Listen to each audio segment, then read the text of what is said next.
Guys, dati, ay, part 6 na po pala ngayon. What? It's Part 6 na po ngayon. So, dati po, guys, nagpa-package po kami. Tapos ngayon po, magbubukas na po ulit kami ng packaging shop. Opo, guys, pahinsa. Madami kasi kaming bagong paninda.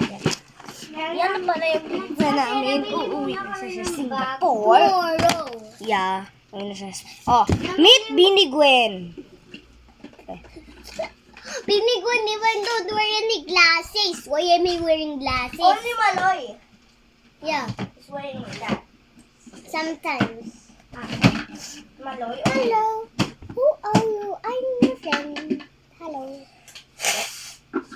So, ate, hingi ko ng Hey, who Ano are yung you? circle?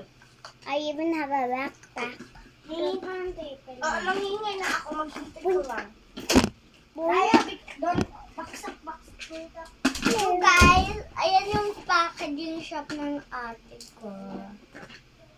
My hair is so short. Guys po, yesterday we leave at Tinina here. Remember my we go to SM because I will have a haircut, and then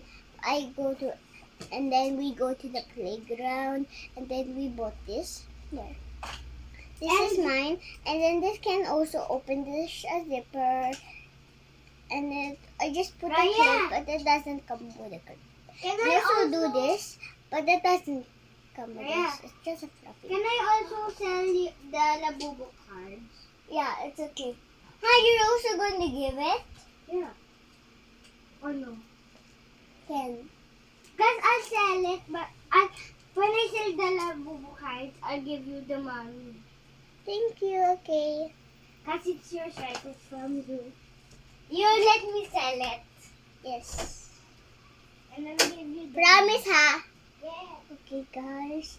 I'll clean up this already. So guys, for today, nanghiram kami ng marker.